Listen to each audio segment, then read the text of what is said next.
नमस्कार, मैं हूं अनुराधा प्रसाद। आप देख रहे हैं भारत एक सोच, जिसमें मैं बताने की कोशिश कर रही हूं कि हजारों साल से भारत के सामाजिक ताने बाने को किस तरह मजबूत किया गया। लोगों को धर्म और कर्म के धागे में गूंथकर एक ऐसी मजबूत सामाजिक व्यवस्था का निर्माण किया गया जिसमें खुद के बदले दूसरों के लिए जीने का फलसफा सिखाया गया। पिछले एपिसोड में मैं आपको बता चुकी हूँ कि प्राचीन भारत में ब्रह्मचर्य आश्रम में कैसे किसी शिष्य को अनुशासित, विनम्र, संयमी, सरोकारी और संघर्षशील बनाने की ट्रेनिंग दी जाती थी। वर्तमान में बच्चों के पालन पोषण और शिक्षा दीक्षा में कहीं न कहीं इनकी कमी महसूस की जा रही है, जिसके कारण चरित्र निर्माण हाशिए पर जाता दिख रहा है। स्कूल कॉलेज की पढ़ाई के दौरान पर्सनालिटी डेवलपमेंट की कोशिश कम होती जा रही है। इसका असर इंसानी सभ्यता को आगे बढ़ाने के लिए सबसे जरूरी गृहस्थ आश्रम पर दिख रहा है। पारिवारिक रिश्ते दरक रहे हैं। ज्यादातर युवा जिम्मेदारियों से बचने का रास्ता खोज रहे हैं। ऐसे में समझना जरूरी है कि विकसित भारत के लिए किस तरह के संयमी, संतुलित, अनुशासित और सरोकारी गृहस्थ जीवन की जरूरत है। पारिवारिक मूल्यों को स्थापित कर कैसे विकसित भारत के सपने को पूरा किया जा सकता है। सामाजिक ताने बाने में गृहस्थ आश्रम में आती फॉल्ट लाइनों को कहां ठीक करने की जरूरत है। ऐसे सभी सवालों के जवाब तलाशने की कोशिश करेंगे अपने स्पेशल शो हम साथ साथ हैं में।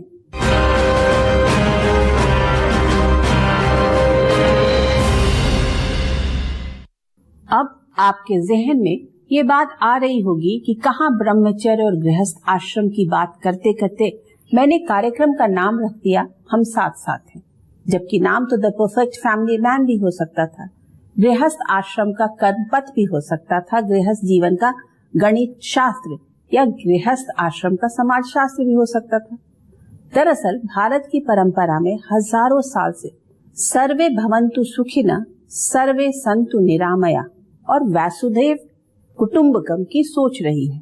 समाज को, गांव को, शहर को, पूरी दुनिया को एक परिवार की तरह देखा गया है। भारतीय गृहस्थ सिर्फ अपनी समृद्धि के लिए जिम्मेदार नहीं होता है, पूरी दुनिया की खुशहाली के लिए योगदान देना भी उसका परम कर्तव्य है। भारतीय परंपरा की आश्रम व्यवस्था में सबसे अहम गृहस्थ आश्रम को माना गया है। कोई भी युवा शिक्षा दीक्षा हासिल करके सबसे पहले अपने लिए रोजगार खोजता है, फिर विवाह करता है और परिवार के साथ साथ सामाजिक जिम्मेदारियों को भी निभाता है। ऐसे में सबसे पहले समझते हैं भारतीय परंपरा में गृहस्थ का मतलब क्या है।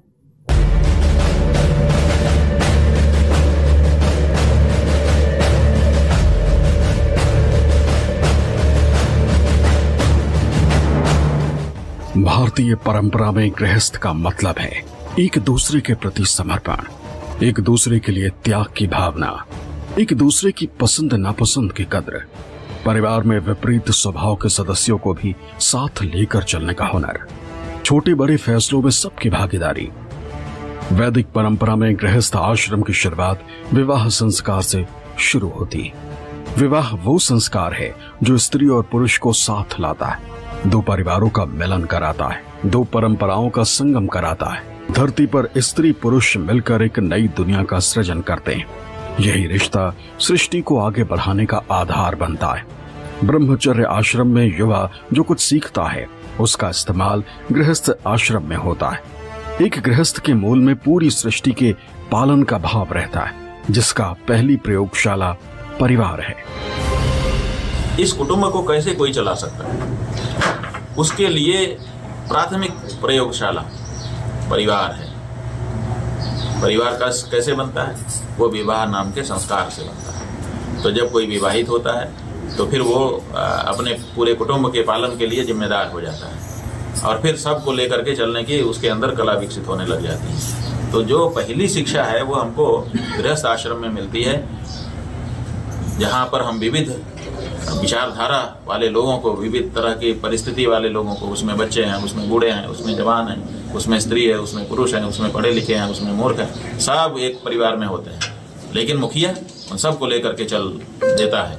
तो उसको पहली ट्रेनिंग कहाँ से मिलती है? उसी परिवार से मिलती है। अगर यही ट्रेनिंग परिवारों में हमको मिलती रहे तो स्वाभाविक है कि अगर हमको मौका मिलेगा देश के स्तर पर या विश्व के स्तर पर, हम वही जो सीखा है हमने पहली कक्षा में अपने स्वयं के परिवार में, उसी को हम लागू कर देंगे, पूरा विश्व हमारा कुटुंब हो जाएगा। तो पूरे विश्व को एक कुटुंब बनाना, पूरे विश्व को एकजुट कर देना, इसकी पहली शिक्षाशाला हमारा भारत का गृहस्थ आश्रम, सनातन धर्म का गृहस्थ आश्रम है।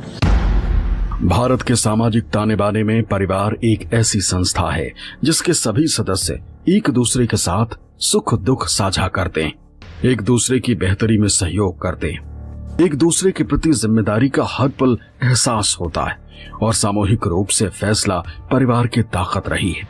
ऐसे में लोकतंत्र का बीज भी परिवार के बीच से ही निकला। पश्चिम की समानता यानी इक्वालिटी और जेंडर इक्वालिटी से कहीं बहुत आगे का दर्शन भारत की परिवार परंपरा से निकला है, जिसमें पत्नी अर्धांगिनी यानी आधा अंग माना गया है।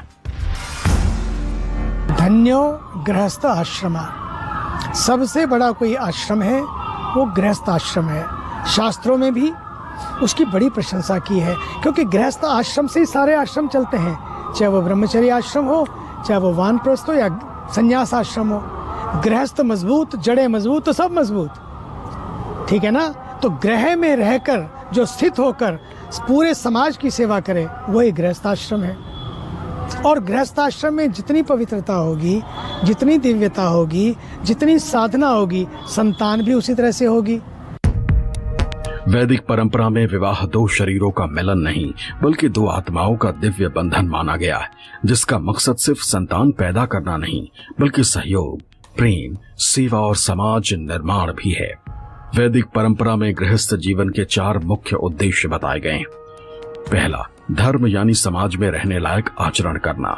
दूसरा, अर्थ यानी परिवार के भरण पोषण और समाज में दूसरों की मदद के लिए कमाना। तीसरा, काम यानी विवाह के जरिए परिवार बढ़ाना और इच्छाओं की पूर्ति करना।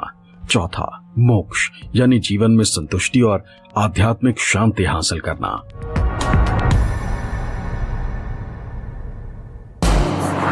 भारत के सामाजिक ताने बाने में पति पत्नी सबको धर्म कर्म के बंधन में बांधा गया है।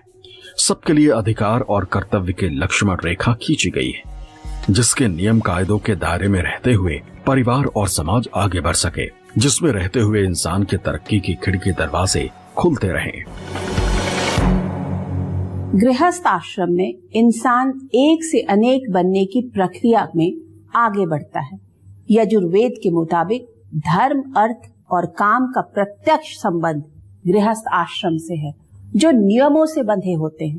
गृहस्थ जीवन सिर्फ पति पत्नी के बीच का संबंध नहीं बल्कि सृष्टि और समाज को आगे बढ़ाने का पवित्र रिश्ता है, जिसकी बुनियाद एक दूसरे के प्रति सम्मान और भरोसे पर टिकी होती है। एक दूसरे के प्रति समर्पण और जिम्मेदारियों को ईमानदारी से निभाने का भाव होता है। ब्रह्मचर्य आश्रम में रहते जो भी शिक्षा दीक्षा होती है उसकी परीक्षा गृहस्थ आश्रम में ही होती है। इसलिए गृहस्थ आश्रम को ब्रह्मचर्य, वानप्रस्थ और संन्यास से श्रेष्ठ माना जाता है, क्योंकि इसी आश्रम में रहते हुए इंसान कमाई करता है, क्योंकि न तो ब्रह्मचारी कमाता है, न वानप्रस्थी और न ही सन्यासी। एक तरह से तीनों आश्रमों को चलाने की जिम्मेदारी गृहस्थ उठाता है। एक जिम्मेदार, कामयाब और संतुलित गृहस्थ की कामयाबी में ही समाज और इंसानी सभ्यता की बेहतरी देखी गई है।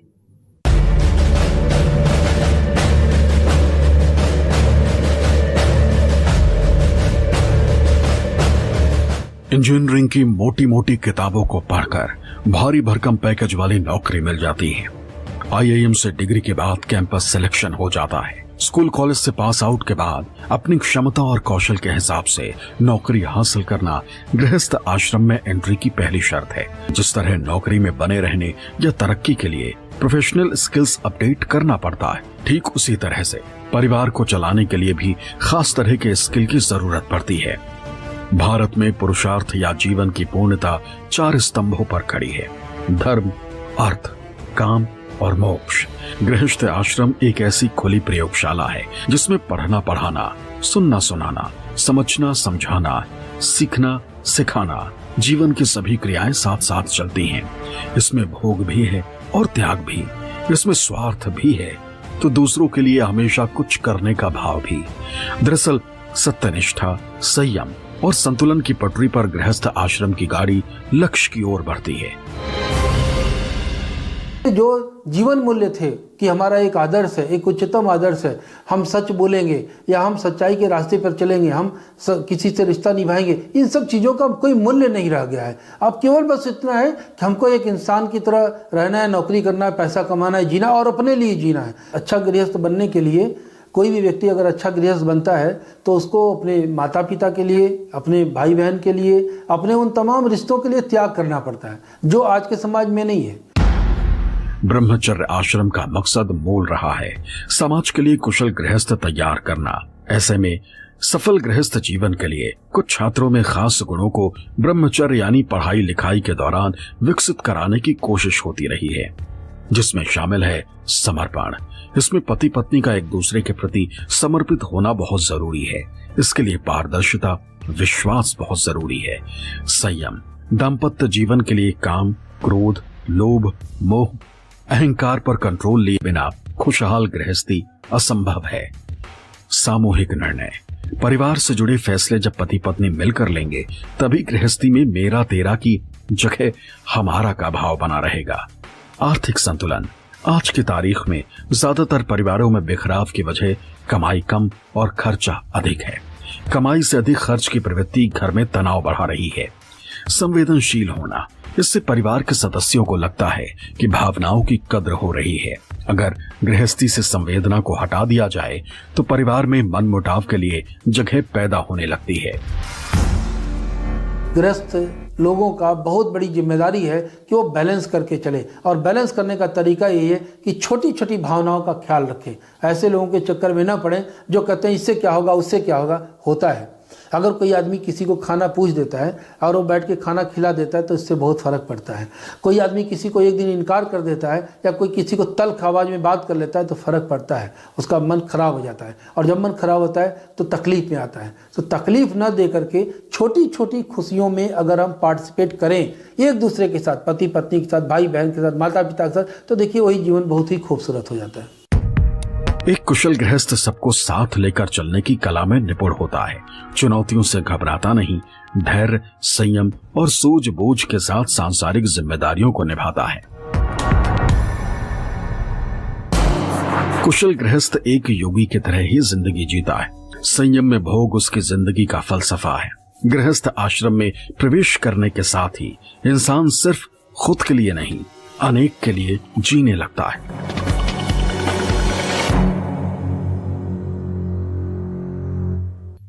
एक इंसान की जिंदगी में 25 से 50 साल की उम्र को सबसे ऊर्जावान माना जाता है। इंसान की शारीरिक और मानसिक क्षमता चरम पर होती है। वो अपना सर्वश्रेष्ठ खुद की तरक्की, परिवार के प्रति जिम्मेदारियों को निभाने और समाज की बेहतरी के लिए दे सकता है। सांसारिक चुनौतियों से निपटने में महिला हर कदम पर अर्धांगिनी की भूमिका में खड़ी रहती है। दुर्गा सप्तशती में कहा गया है, या देवी सर्वभूतेषु मातृरूपेण संस्थिता, यानी स्त्री मातृ स्वरूपा होती है जो परिवार और समाज को शक्ति और ऊर्जा प्रदान करती है। ऋग्वेद में कहा गया है कि सभी को एकजुट होकर समान विचारों के साथ आगे बढ़ना चाहिए। अथर्ववेद के मुताबिक जहाँ प्रेम और संतोष हो वही सच्चा गृहस्थ जीवन है। लेकिन हाल के वर्षों में तेजी से बदलती दुनिया में गृहस्थ आश्रम में पति पत्नी के रिश्तों में हम की जगह मैं हावी होता जा रहा है, जिससे भारत जैसे देश में भी तलाक के मामले तेजी से बढ़ रहे हैं। परिवार जैसी संस्थाएं कमजोर पड़ने लगी हैं। धैर्य, संयम और सहनशीलता तीनों की गृहस्थों में कमी महसूस की जा रही है। पति पत्नी के बीच तलाक की नौबत कहीं बच्चे की जिम्मेदारी संभालने के नाम पर आ रही है तो कहीं बुजुर्ग माता पिता की जिम्मेदारी उठाने के मुद्दे पर, तो कहीं एक्स्ट्रा मैरिटल अफेयर की वजह से it's my life it's my style वाली सोच ने गृहस्थ आश्रम में रिश्तों को रास्तों पर ला दिया है। इसमें विवाह जैसे पवित्र संस्था को भी कॉन्ट्रैक्ट की तरह देखने की सोच आगे बढ़ रही है। सामाजिक जिम्मेदारियों से बचने के लिए लिव इन रिलेशनशिप जैसे रास्ते को चुनने में भी हिचक नहीं हो रही।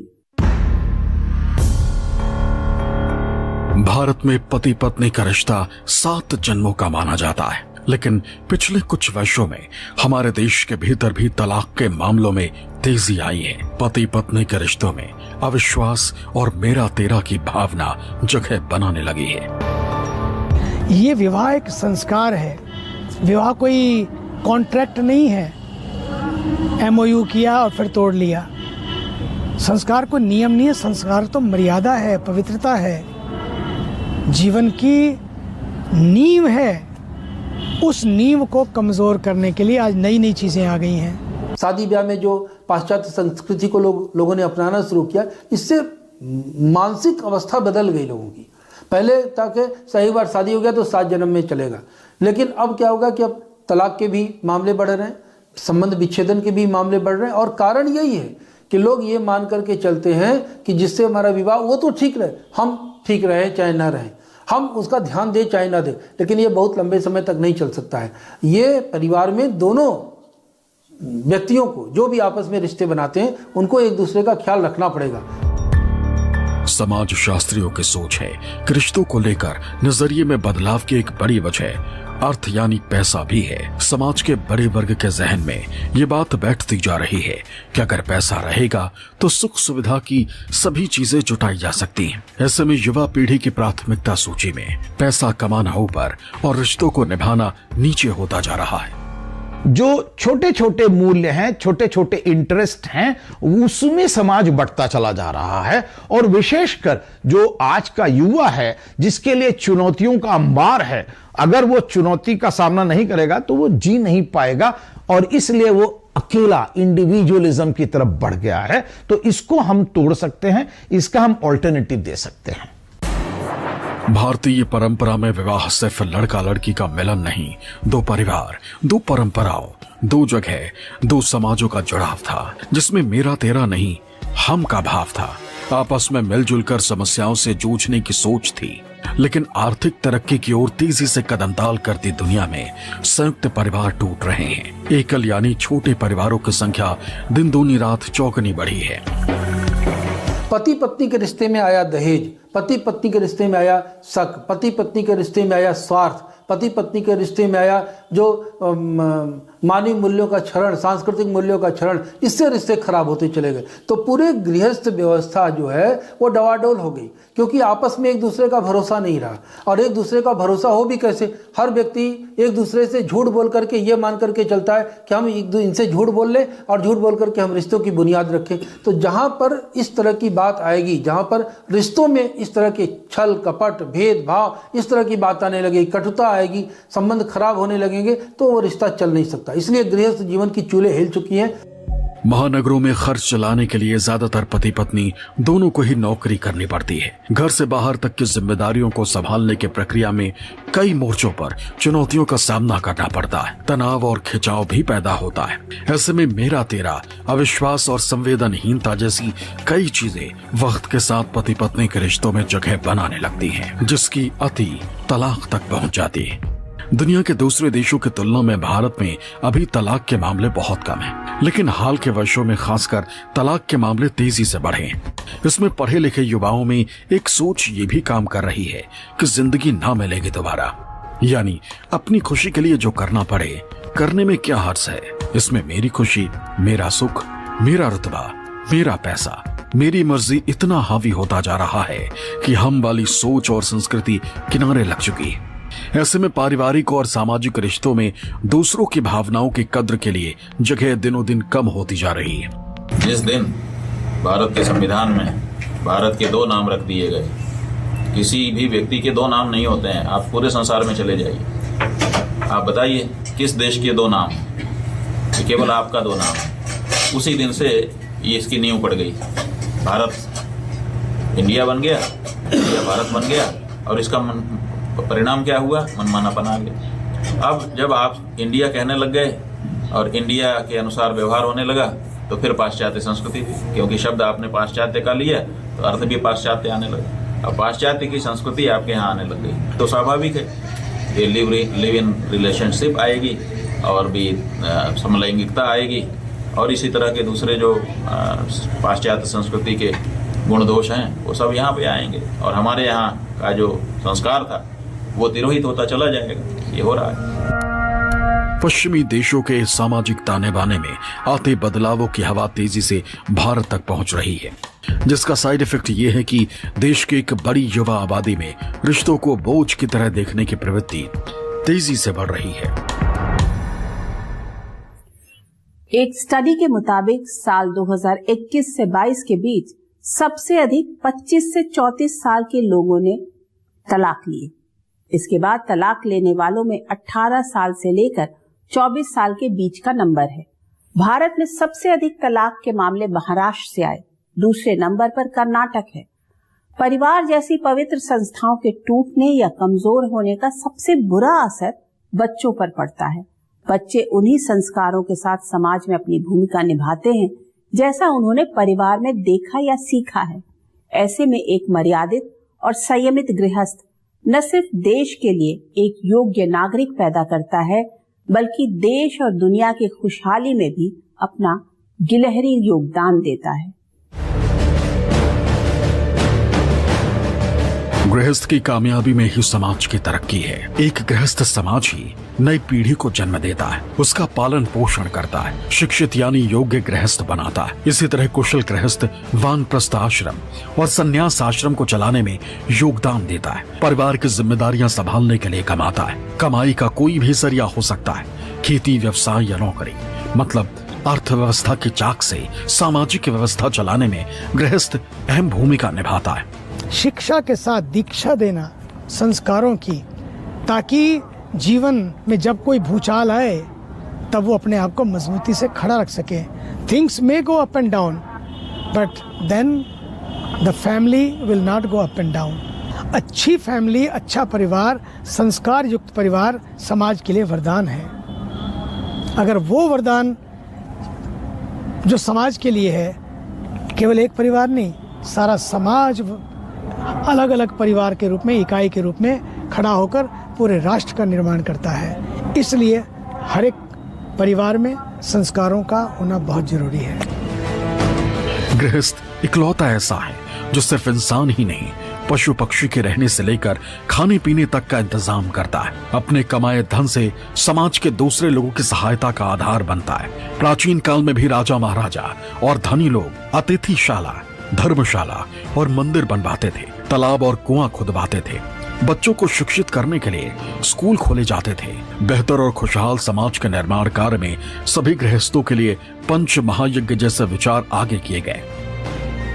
इसमें पहला स्वाध्याय है, दूसरा माता पिता और बुजुर्गों की सेवा है, तीसरा वातावरण की शुद्धि के लिए दैनिक अग्निहोम है, चौथा बलि वैश्वदेव यानी पशु पक्षी, कीट पतंगा, सभी प्राणियों का पालन, और अंतिम महायज्ञ परिचित अपरिचित का अतिथि सत्कार। ये एक ऐसा समृद्ध दर्शन है जो दुनिया से जुड़ने और जोड़ने का आधार बन जाता है। ये आज के ग्लोबलाइजेशन के विचार से बहुत आगे का विचार रहा है। कि ये जो आप कहते हैं कि ये नया जमाना है जिसमें ग्लोबलाइजेशन है, ये ग्लोबलाइजेशन नया नहीं है, ये तो हमारे यहाँ पहले से रहा है। वसुधैव कुटुंबकम, ये शब्द हमारे मुंह से कैसे निकला? अगर ग्लोबलाइजेशन की भावना हमारी नहीं थी तो पूरी वसुधा को हमने अपना परिवार कुटुंब समझ लिया। ये कैसे संभव था ग्लोबलाइजेशन के बिना? आज ग्लोबलाइजेशन जिसको आप कह रहे हो, असल में वो संचार क्रांति है। संचार क्रांति में आप यहाँ की बात वहाँ, वहाँ की बात यहाँ तुरंत पहुँचा सकते हो, वहाँ के दृश्य यहाँ, यहाँ के दृश्य वहाँ तुरंत पहुँचा सकते हो। इतने मात्र से ग्लोबलाइजेशन हो जाएगा। ग्लोबलाइजेशन का मतलब है कि जब पूरा विश्व एक परिवार होगा। भारत की गृहस्थ परंपरा सबको कमाने और दूसरों के लिए त्याग की राह दिखाती है। भारत में इन दिनों वेल्थ क्रिएटर्स की बात बहुत जोर शोर से हो रही है। ये वेल्थ क्रिएटर गृहस्थ ही तो हैं जो अपनी कमाई से इनकम टैक्स देते हैं, खरीदारी और सेवाओं पर जीएसटी देते हैं, जो बच्चों को पढ़ाई लिखाई के लिए स्कूल कॉलेज भेजते हैं। Doctor, engineer, scientist, bureaucrat, professor, politician, actor, director तैयार करते हैं। 2047 तक भारत को विकसित देशों की कतार में खड़ा करने का टारगेट रखा गया है। ऐसे में आर्थिक समृद्धि के साथ साथ परिवार में खुशहाली भी जरूरी है, जो बिना रिश्तों को सींचे संभव नहीं है। किसी भी गृहस्थ की कामयाबी उसके त्याग, समर्पण, सरोकार, आचरण और सेवा भाव पर टिकी होती है। वो जितेंद्रिय होता है जो दूसरों के लिए अपने सुख के त्याग के लिए हमेशा आगे बढ़ता है। ऐसे में विकसित भारत के लिए, खुशहाल समाज के लिए पारिवारिक रिश्तों के ताने बाने में वक्त के साथ गुजरती फॉल्ट लाइनों को ठीक करना जरूरी है। कहा जाता है कि गृहस्थ आश्रम में रहना किले के भीतर रहने जैसा है, जिसमें इंसान को सहयोग और सुरक्षा दोनों मिलते हैं। तो परिवार के सदस्यों के बीच तालमेल भी बिठाना पड़ता है। विरोधी स्वभाव वाले को संयम, धैर्य और सौहार्द के साथ लेकर आगे बढ़ना पड़ता है। भारतीय परंपरा में भगवान शिव को शक्ति और समरसता का देवता माना गया है। शिव परिवार में विरोधी स्वभाव के सदस्य भी एक साथ रहते हैं। बगल में पत्नी पार्वती, जिनका वाहन बाघ है, भोले शंकर के गले में नाग है और वो नंदी की सवारी करते हैं। इसी तरह गणेश की सवारी चूहा है तो कार्तिकेय का वाहन मोर है। शिव संदेश देते हैं कि परिवार में विरोधी स्वभाव वालों को किस तरह से साथ मिलकर चला जा सकता है। गृहस्थ जीवन की कामयाबी के लिए मैं को किनारे कर हम के लिए जीना पड़ता है। कदम कदम पर त्याग करना पड़ता है। सफल गृहस्थ अर्थ और काम के बीच रहते हुए संयम के साथ सन्यासी जैसा जीवन जीता है।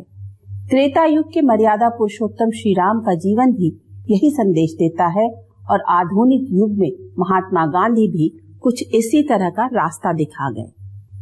आज की पीढ़ी को समझना होगा कि भारतीय परंपरा में धर्म का असली मतलब है पूरी शिद्दत के साथ अपना कर्म करना, रिश्तों को ईमानदारी और धैर्य के साथ सींचना, एक दूसरे के प्रति सम्मान और बोली में संयम रखना, कर्म में पवित्रता के जरिए अर्थ अर्जित करना हर गृहस्थ का धर्म है, क्योंकि अर्थ बिना सब व्यर्थ है।